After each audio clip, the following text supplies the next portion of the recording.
First session, India's strategic autonomy versus regional alignments. The session will be chaired by Ambassador Meera Shankar, the former ambassador to USA. The panelists for the session are Dr. Srikanth, Kondapalli, and Professor Chellaney.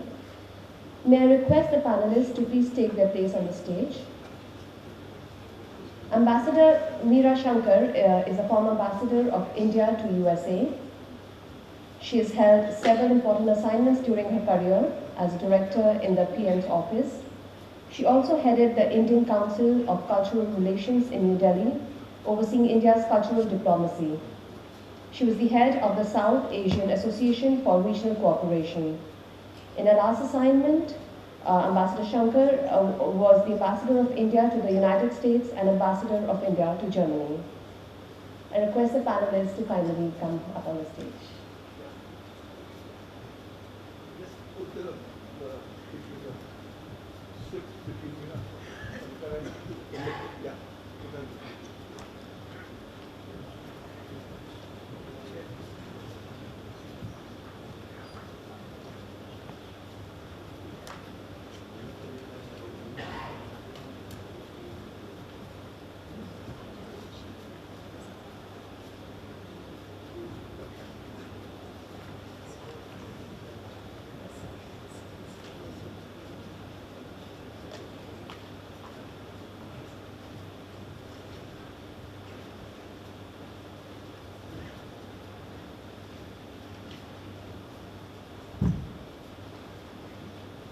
Good morning, everyone. Good morning, everyone. It's a pleasure to be here again for the 19th Subroto Mukherjee seminar. It's a seminar which has stamped its impression on the strategic discourse in India, particularly as it relates to air power studies. I have with me today a very distinguished panel. I have Brahma Chellaney on my left. He's a professor at the Center for Policy Research, also a fellow at the Richard von Weizsäcker. He holds the Richard von Weizsäcker Fellowship at the Robert Bosch Academy in Berlin, and is also affiliated with the Center for Study of Radicalization of King's College. He is one of our most eminent geostrategic thinkers, scholars, commentators, and writers. He has extensive experience in the past with the National Security Council Advisory Board, and has served there in a variety of positions. He is at present, as I said, one of our foremost geostrategic thinkers. Latest publications have really focused on water and how this is going to impinge on security in our region and the larger world. On my right is Dr. Srikanth Kondapalli, who is the Dean of the School of International Studies in the Jawaharlal Nehru University and our foremost specialist on China. He is very proficient in Chinese and has studied China both in India and in Beijing. He's brought out a series of publications on China, including its military and, more recently topical studies such as China and COVID and so on. So without further ado, I will go ahead with the subject which we have been asked to discuss, and which is regional groupings or associations versus strategic autonomy. Now, I think the world has seen a major transformation in the last few years. We've seen the strategic rivalry between the great powers sharpening to a considerable extent between the US and China, and now between US and Russia.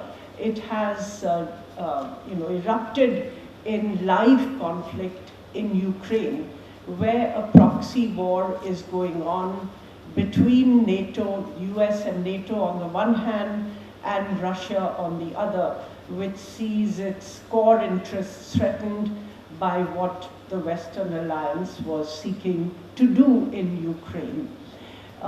In this situation, India, which has kept its own independent stance and a relatively nuanced position on the conflict without condemning Russia, but at the same time being active on the humanitarian front and urging both sides to cease violent conflict and seek to resolve issues through negotiations, I think has carved a special role for itself. We have seen more recently the statement by CIA Director William Burns, where he has said that countries such as India and China, who actually talked to Putin, played a role in averting the possible use of nuclear weapons, tactical nuclear weapons by Russia. Now, we don't know if this is scaremongering by the US, but certainly India has played a role in trying to calm down the edges of the conflict, while not really at the moment being able to impact the actual conflict itself, because that will require decisions by the major players, you know, Russia, the US, Ukraine, Europe. The questions that I will pose, because we have such eminent panelists, I'm not going to comment any more than this, but I will pose some questions. Because India is part of multiple groupings, and these groupings are, you know, some with Russia and China, some with the United States and Quad partners such as Japan and Australia. So there have been questions that perhaps, you know, India is, you know, adopting contradictory positions or contradictory alliances or groupings as part of contradictory groupings. And does this help India's security? Does it help India to chart a strategically autonomous path, safeguarding its interests more effectively, or does it in a sense weaken India's strategic position? So I think this is the question that I would like to pose. Secondly, for the future, would India's choices narrow down, or will India be able to maintain this balancing act? And the third question that I would like to pose is, India is leading some of these associations this year. First of all, we are chairing the UN Security Council. Then we will be chairing the SCO, and we are also chairing the G20. So we today have this situation where we are in a position to influence and shape the global agenda and the regional agenda to some extent by virtue of India's chairmanship of these organizations. How should India play this to be able to maximize the impact and to maximize the benefits that India can attain in terms of influence and shaping the global agenda? So these are the three questions. And Brahm, first I would begin with you. I'd like you to, of course, give your comments and then also touch upon the questions that I have raised. Thank you very much, Ambassador Meera Shankar. You raised very pertinent questions. These are the tough questions.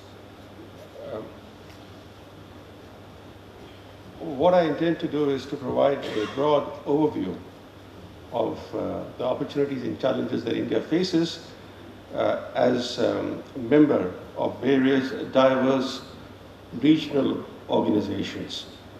India's participation in regional organizations is critical to advancing its economic and diplomatic interests, including widening cooperation, and building stable bilateral relations with other members of regional organizations. In more recent years, as you're aware, India has joined several new regional organizations. So India's enlarging footprint is quite noticeable now in terms of using regional organizations for its diplomacy. And this is in keeping with the subtle shift in India's foreign policy from non-alignment to multi-alignment, in the sense that we no longer talk that much about non-alignment. We, in fact, de-emphasize non-alignment. We did not attend the last non-aligned, the NAM summit. And nobody openly says that we are pursuing multi-alignment, but you can make out that the new emphasis is on being multi-aligned. Non-alignment suggests a rather passive approach, while being multi-alignment allows you to pursue a more proactive approach.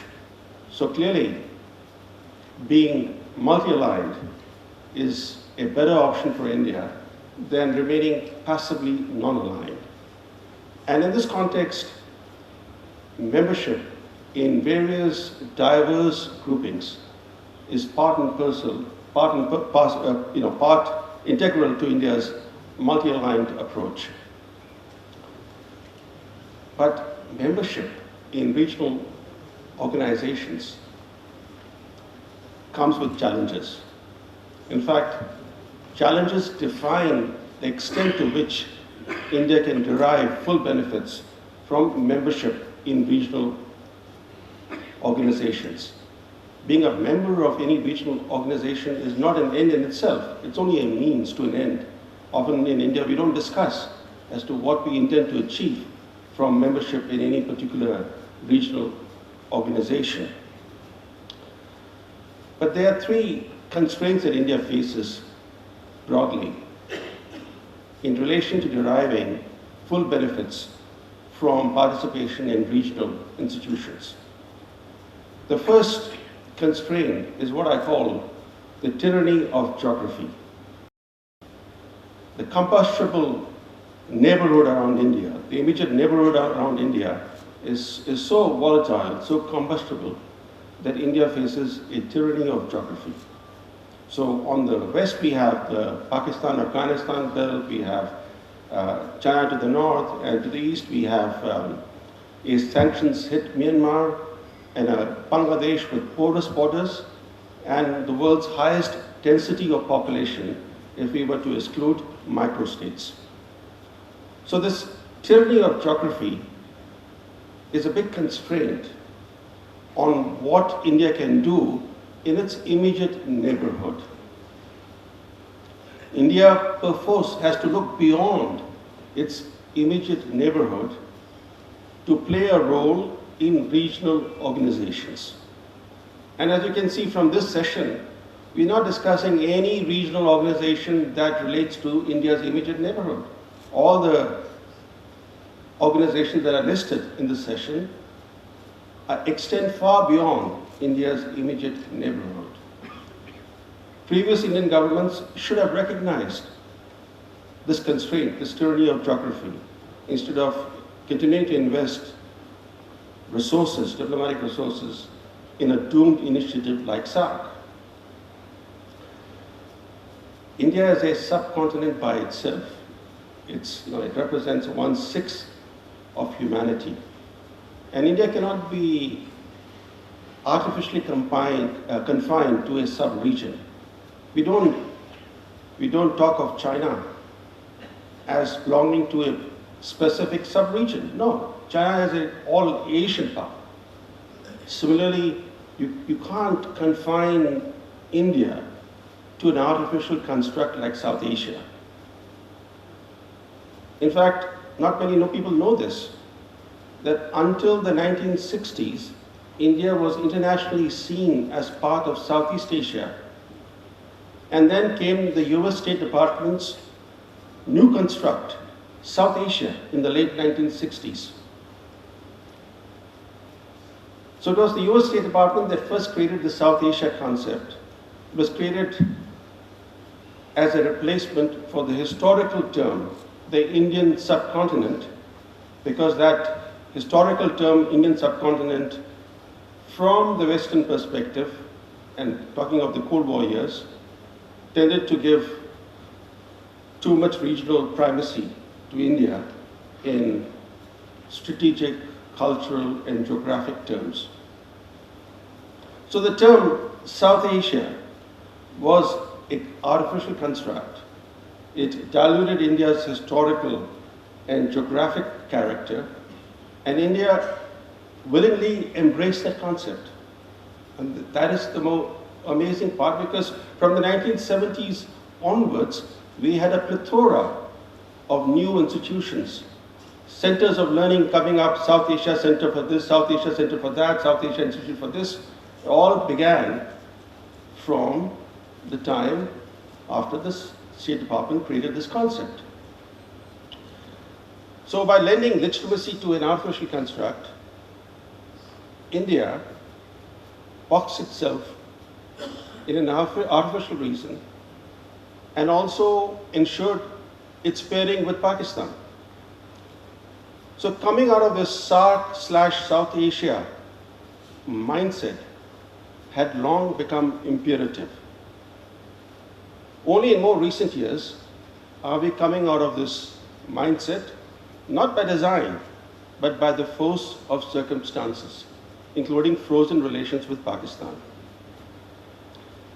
The second constraint that India faces in relation to deriving full benefits from participation in regional institutions is the sharpening international geopolitical rivalries and conflict. This factor constricts the potential of regional organizations like BIMSTEC, BRICS, and SCO.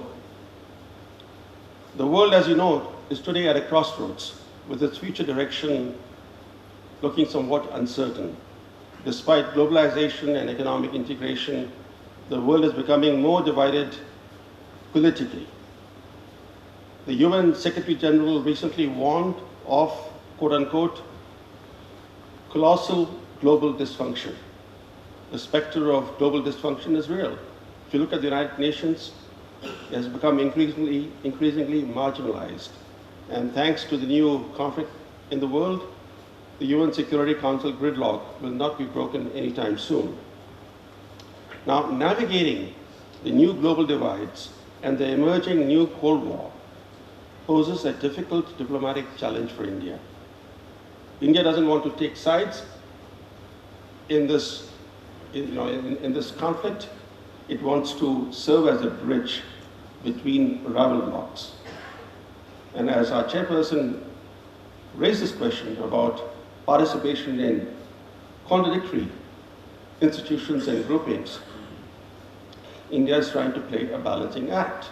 The question is, can it really serve as a bridge between rival blocs, given the toxic international geopolitical environment, and also not forgetting that India itself is facing an ongoing 32-month Chinese aggression in the Himalayan borders. So in this environment, how does India play the role of a bridge? The task of hosting next year the G20 summit and the SCO summit is going to be full of challenges for India. In the media, we only hear the positive spin, right? It's great honor for India. But think of the challenges that India will be facing in hosting the G20 summit. The Indonesian president came under so much pressure. He was first pressured not to invite President Putin. How could he not invite President Putin? Because the G20 works on the basis of consensus. Its decision-making is based on consensus. You can't exclude any country or any leader. Then because he had to invite President Putin, he was pressured into inviting Zelensky to address the G20 summit. The G20 is not about geopolitical matters. The G20 is about financial and economic matters, and yet Zelensky addressed the G20 in Bali. Or think of India hosting the SCO summit next year. And my friend Srikanth is going to be discussing the SCO in more detail. But hosting the SCO summit will also pose an image problem for India. Why? Because the leaders of the SCO, China and Russia, see the SCO as an anti-Western alliance, a counter to Biden's, what Biden calls a battle between democracies and autocracies. India is actually a misfit in the SCO. Again, we don't discuss what benefits India derives from the SCO, but India is an obvious misfit in the SCO because India is the only established democracy in the SCO. Without India's membership, the SCO will be mocked in the West as a club of autocracies. In fact, other than India and Russia, the other members of SCO are all partner countries of China's BRI. And China's SCO, as you know, is increasingly coming under China's shadow. Even the name, Shanghai Cooperation Organization, is rather a jarring name, for Indian ears, especially given the ongoing Chinese aggression. But if coming to BRICS, in BRICS, China is clearly in the driver's seat. There can be no doubt about that. Increasingly, China has been driving the BRICS agenda. It outfoxed India in playing host to the new BRICS Bank, which is formerly known as the New Development Bank. The idea of a BRICS Bank was India's idea. It got hijacked by China to play host to the BRICS Bank, which is now headquartered in Shanghai. Now, the BRICS is a very important initiative because it's the first important non-Western global initiative of the post-Cold War era. So it has symbolic importance, it has geopolitical value, but the problem with BRICS is this: how do you shape a common BRICS identity and develop institutionalized cooperation and collaboration among its member states, given the fact that the 5 BRICS members have very different economies, national goals, and political systems. And all 5 are located in very different parts of the world. So building a common BRICS identity remains a formidable challenge. Now that brings me to the third constraint. India has to cope with US sanctions policy that targets India's neighbors like Myanmar and Iran, while the US has resumed coddling Pakistan. So we are facing, our diplomacy, regional diplomacy faces this major constraint. Myanmar is a very important, large neighbor of India with which we share a long frontier.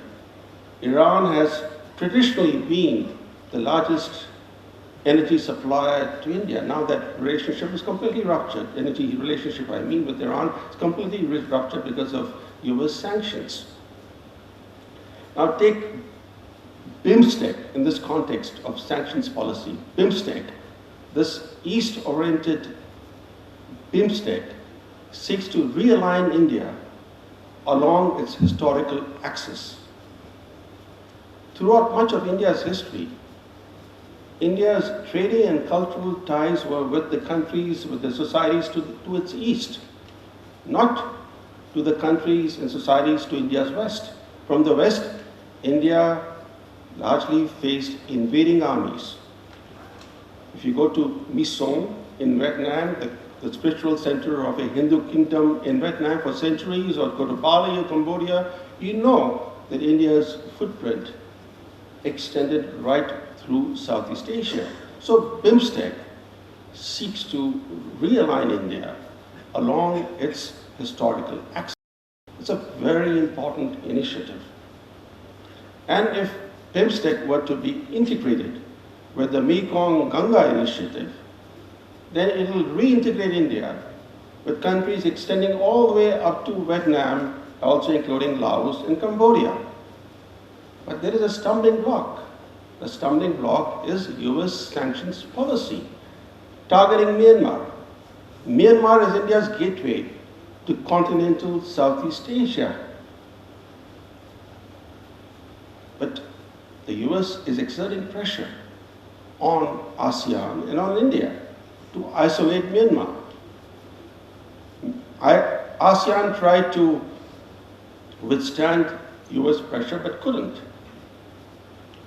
When India hosted the India-ASEAN Foreign Ministers meeting in New Delhi a few months ago, maybe 3 months ago, I forget when it was, but quite recently, India excluded, did not invite Myanmar's foreign minister.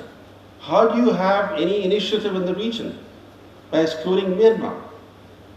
So, American sanctions policy is very much complicating India's regional diplomacy and also undercutting very promising BIMSTEC initiative. And here's the irony. US sanctions often work to the advantage of America's main rival, China. Take the sanctions on Iran. What have the Iran sanctions done? They've turned China into the almost exclusive buyer of Iranian oil. And China is buying Iranian oil at a heavy discount. It has also become Iran's top investor and key strategic partner. Likewise, US sanctions are pushing a reluctant Myanmar into China's arms. So that brings me to the last part of my presentation, against the background that I described. Where does that leave the Quad? It's an important question because we have invested quite a bit in the Quad. The new Cold War is constraining US policy. It's compelling Biden to take a more conciliatory approach toward China. At Bali, Biden's meeting with Xi Jinping overshadowed the G20 summit. And during the recent protests that rocked China, the mass protests, student-led protests, Biden didn't utter a word. This is in sharp contrast to the way he has quickly supported anti-regime protests elsewhere. Iran, Myanmar, name any other country that the US targets where there were protests, Biden was quick to lend support to those protests. But on China, he didn't utter a word. More importantly, more than 1 million Americans have been killed due to COVID. Out of the 6.6 million people who have been killed by COVID, the US alone counts for more than 1 million deaths. No country has borne greater brunt of COVID than the US. And yet under Biden, the US effectively has let China off the hook over its COVID-19 cover-up and its stonewalling of international investigations into the origins of the COVID virus. Without knowing how the COVID virus originated, how do we prevent the next pandemic?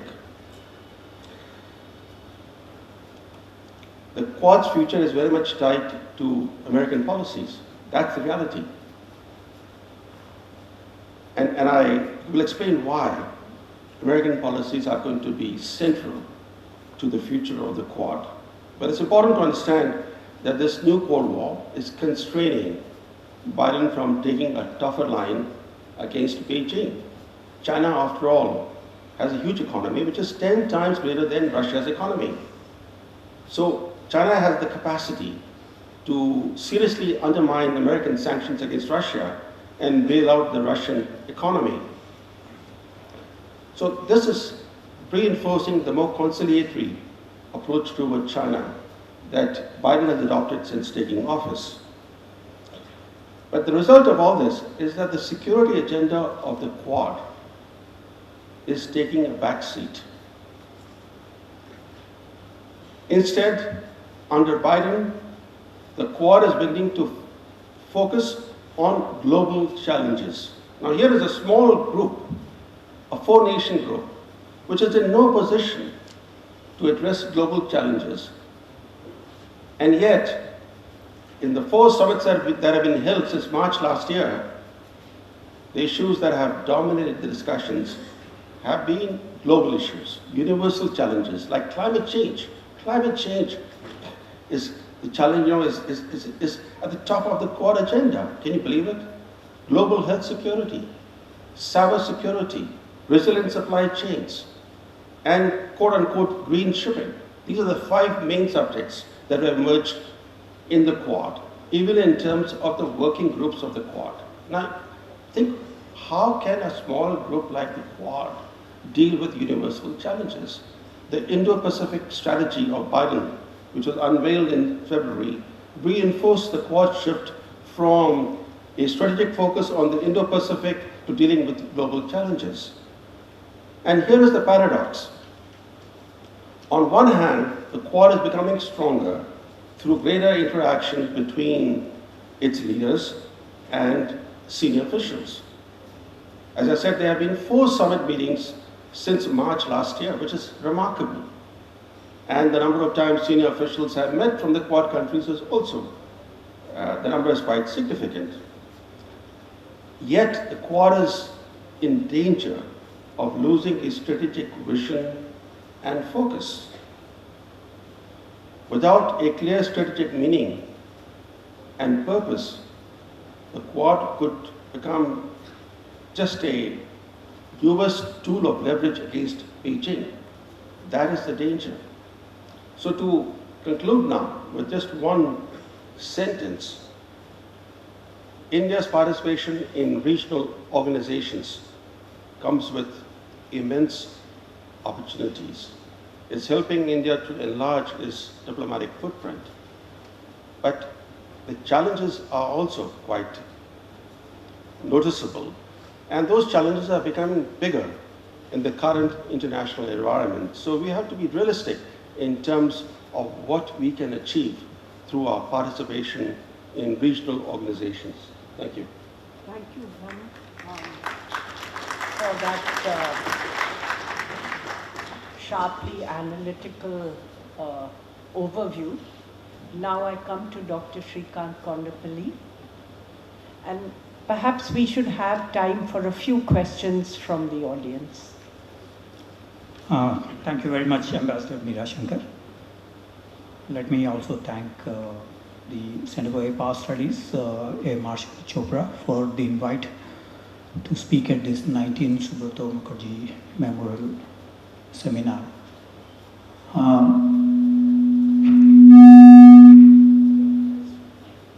I was asked to speak on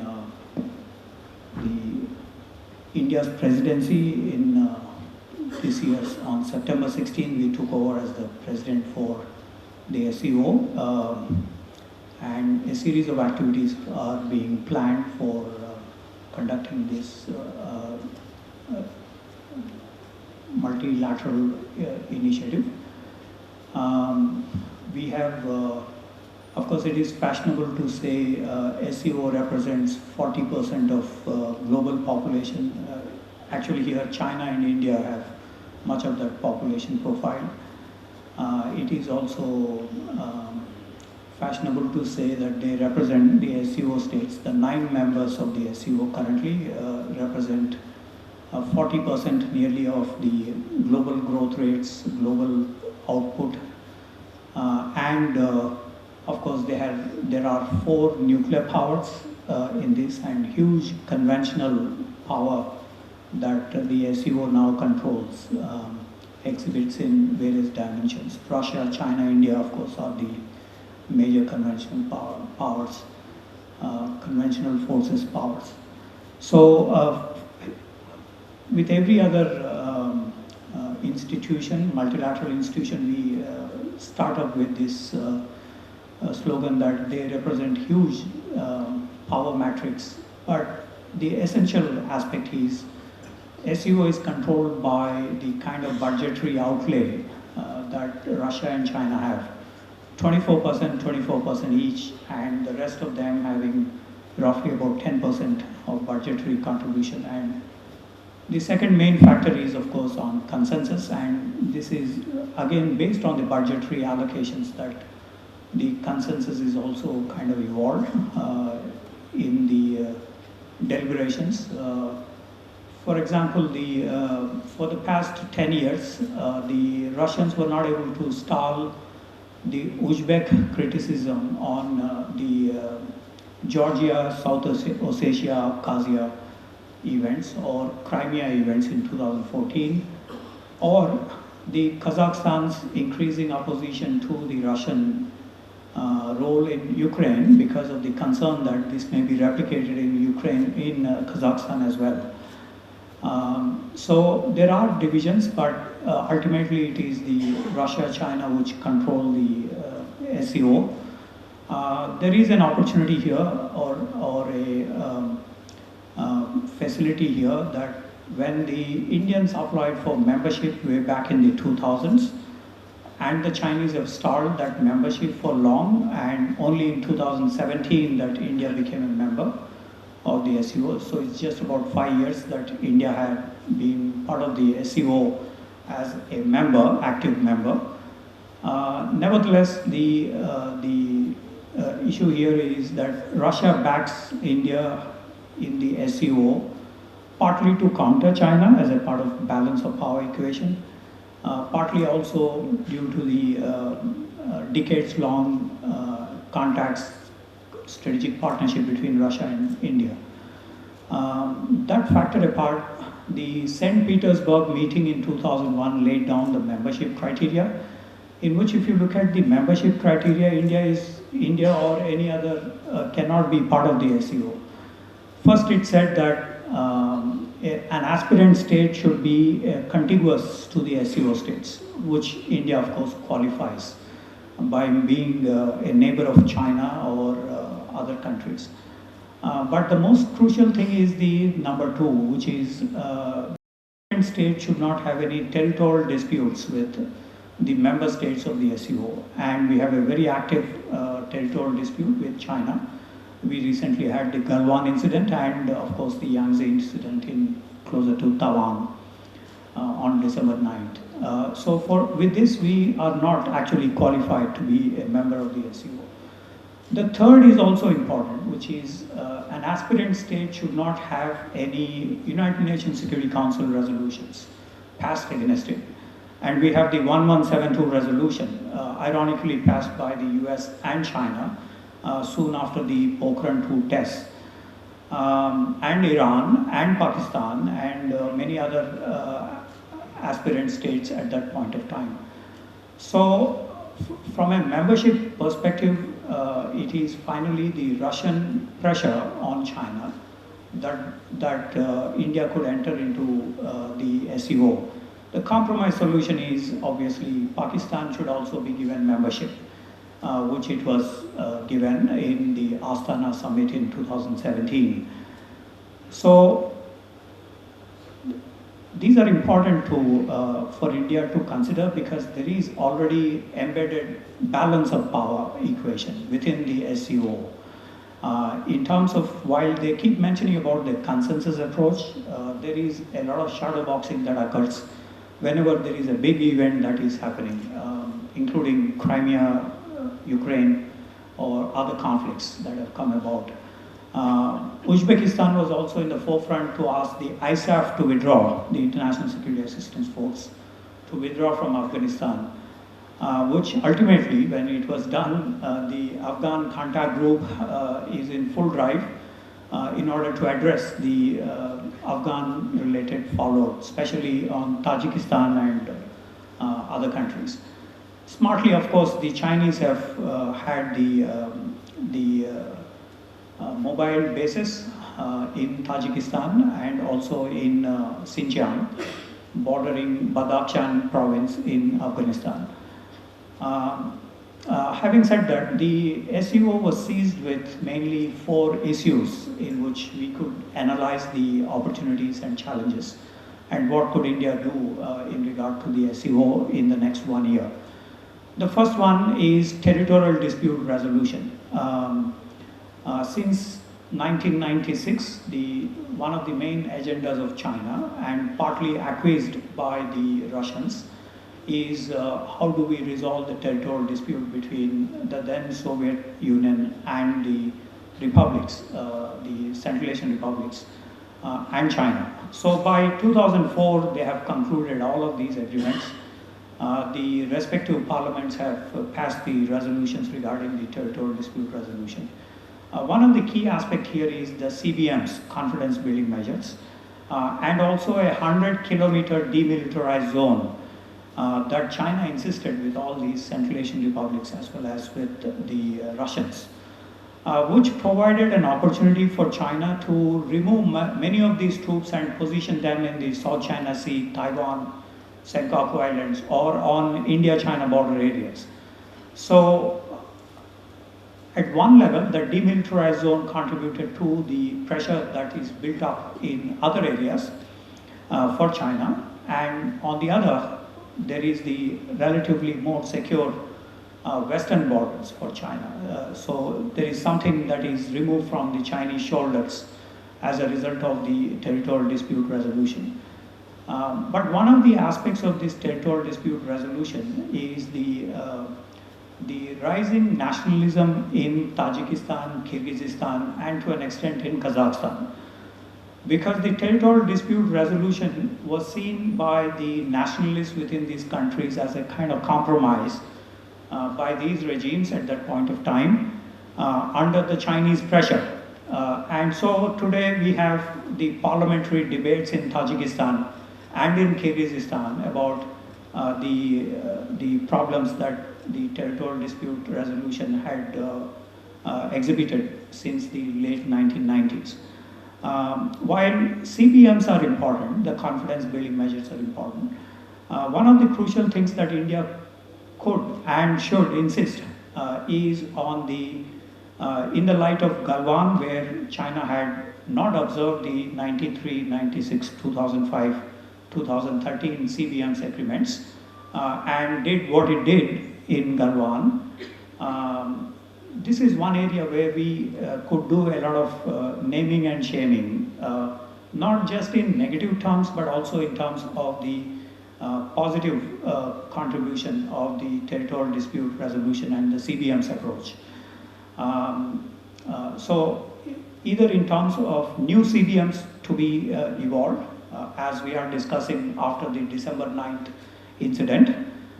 So this is one area where we could be more proactive in the 1 year of the presidency. Number 2 issue is the Chinese have introduced the 3 evils, that is separatism, extremism, splitism. These are all code words for the Taiwanese, for the Uyghurs, for the Dalai Lama, for others. One of the key aspects here is that even India had accepted the concept of 3 evils in Manmohan Singh Hu Jintao joint declaration in November 2006. We have had this placed in the joint statement. However, we have seen that China has been pretty proactive on the Kashmir issue in 2019, 2020 in the Security Council in the 3 discussions that it had had. And of course also in terms of the Pakistani based terrorists, Zakirul Rahman, Azhar, and a few others, China has been relatively silent or has been supportive of many of these in the FATF related matters. That also gives an opportunity again for India to bring back this as counterterrorism is number one security related issue for India from a national security perspective. The presidency provides an opportunity for us to highlight on this. We already have a lot of counterterrorism exercises like the Peace Mission exercise, where the DGMO sends a representative to observe these. And increasingly, we are also sending a lot of troops for these exercises conducted in Central Asia, in Russia, and we are also inviting them to India. This will be very useful for India in the overall counter-terrorism related posture. I think this is an opportunity here for us to enhance the counter-terrorism missions with the SEO, although there is inherently contradictory nature of these counter-terrorism measures within the SEO. Nevertheless, we could intensify the RATS, the regional anti-terrorism structure that has been built up, and an arm of the SEO. This is one area I think we need to be more proactive on the counter-terrorism related matters. The third area where we see an opportunity is the energy sector. While Central Asian republics are known to be only 4% having prospective oil, gas, and other energy resources, still it is beneficial for India in terms of the gas. Turkmenistan exports one of the largest gas after the Russian component, after the Russian exports. So this is an area which is also green in nature, relatively more green in nature than compared with the crude oil and others, coal-based. So this is an area where we need to tap the Turkmen. That is where the TAPI project, the IPI, Iran, Pakistan, India, which were relatively stalled because of counter-terrorism related matters. But this is an area I think also we see, and in the light of the energy prices going up in the past year or so since the Ukrainian crisis, this is an area I think we need to be more proactive. Already we are purchasing a lot of gas, oil from Russia, from other sources. In terms of diversification, this is an area where we need to look at in more flexible manner. A fourth area that is useful from an Indian perspective is the connectivity. While China has been proactive in terms of the BRI, Belt and Road Initiative, and has constructed those four pipelines, energy pipelines to Kazakhstan, to Turkmenistan, and others, there is still the entire energy industry is either in the Russian hands in terms of demand, supply, and other related matters, investments, technology, and others. Nevertheless, this is an area where we have an opportunity. Although it is dependent on the connectivity, that is in terms of energy pipelines, but also perhaps the swap deals could be looked at from a proactive manner, again on the energy related matters, with connectivity as one of the key features. So I do see that there is a lot of opportunity here. In addition to what we have discussed in the 5 summit meetings that we attended virtually or in hybrid form or physically in the Samarkand meeting, we have also a new edition that is being added. Much of these Soviet space so far has been relatively immune to the market economy, except in the energy field. So this is an opportunity for India to explore and this is part of the WTO regulations, not something that is given. Russia is a recent member in the WTO, as with the Central Asian republics. There are too many constraints here in Central Asia in order for the CII, FICI to operate. Nevertheless, since these countries have joined the market economy, purely based on demand, supply, and others, this is an area I think we need to be more proactive. Although Central Asian republics' focus is mainly on Europe, mainly on the Western markets. This is also an area where we need to be more proactive.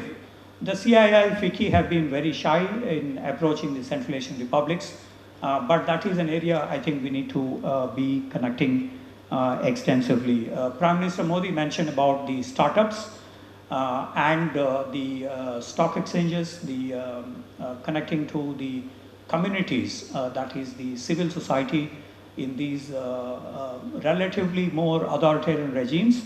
Nevertheless, there is an opportunity here. The Central Asian republics, like in Kazakhstan, we keep sending observers to Kazakhstan, to Turkmenistan, to other countries to observe the elections that are being conducted. Although these are not full-fledged democracies in the sense of competitive politics, nevertheless, there is space, scope for India, like what we have done in Afghanistan, a parliament building, EVMs, electronic voting machines, or other forms that we could still approach. Prime Minister Modi made a speech in Tokyo on promoting democracy as a new instrument in India's foreign policy. Potentially, the Eurasian region becomes a key factor for us to look at democracy, not from a colored revolution perspective that the NGOs in the West, many in Western countries have promoted that kind of the Orange Revolution, the Tulip Revolution, the other revolutions that they promoted. But from an Asian perspective, this is also where we have an opportunity in the Eurasian region to experiment with the democratic institutions. Already Kazakhstan is intensifying that kind of an approach. Although there is much that needs to be done, and I think a dialogue process with many of these Central Asian republics, it is essential because at the 19th Communist Party Congress and 20th Communist Party Congress in China, China made it as a major issue that they will export the Chinese authoritarian model abroad. And from that point of view, India also needs to assiduously promote the Indian democratic model or other forms where we can influence mainly the Eurasian landmass in terms of this competition between Chinese model and India model with a democratic touch. So there is a huge opportunity there. In addition to, of course, the vaccines, the economic development, restoration of supply chain mechanisms, defense industries. This is another opportunity. Much of our ordnance factories, much of our aviation industries are located in terms of our spare parts, maintenance, training, so on and so forth in the Eurasian region. This is also an area I think the MOD and others need to be much more proactive. In addition, of course, to the uranium prospecting in the region, especially in Kazakhstan. There are challenges as well that India would face in the next 1 year, and I concur with Brahma Chellaney on this issue that we have a number of challenges here. One of the key aspects is, of course, the CPEC project, which Prime Minister Modi explicitly mentioned in the Qingdao summit meeting of the SCO, that connectivity issues should not affect the sovereignty and territorial integrity related issues. However, his speech was not mentioned in the joint statement. It indicates to the influence of the BRI on the Central Asian republics and also on Russia. So while SEO is based on consensus approach, nevertheless, this BRI aspect, the CPEC aspect has been removed from the final joint statement which endorsed the BRI projects within the Eurasian region. So it is a kind of victory for China, and that is where I think India also need to convince many of the Central Asian republics and Russia, of course, in this regard. And the other challenges are the balance of power of China, but we also need to take a cue that the Kazakhstan leadership did not allow the Chinese to address the Almaty riots this January. They instead invited the CSTO. This indicates there is a lot of opposition within the Central Asian republics in terms of law and order, in terms of military or in other spheres. This concern is also shared by the Russians because they keep mentioning about one Chinese proverb, an ancient Chinese strategy, Fan ka Weizu, which is reversing the role of a host and a guest. If you look historically at the Eurasian region, it was under the Tsarists, under the Soviets, under the near abroad of the Russian Federation. And this is where the concerns are, that while China has penetrated extensively in the energy sector, in the infrastructure sector, in the Belt and Road Initiative, others, and in finance and in other areas, real estate, as well as in Almaty and other places. The concern is that China would replace the Russians, the other Eurasian republics, in terms of their political power, political influence. So that is where I think India also needs to be more proactive with the Eurasian states, especially Central Asia and Russia, where we could think of in future the public law and order related issues that we saw in Almaty this January, where nearly 5,000 CSTO troops were requested. So that is another issue that I think there is an opportunity here for India. I do agree that overall this is SEO is a heavily Russian-Chinese dominated initiative. The operating space for India is relatively limited in nature. That we saw in the membership related matter, where we were, as Manmohan Singh mentioned, 1 billion people's representative will not be sitting outside sipping coffee without the membership in the SEO.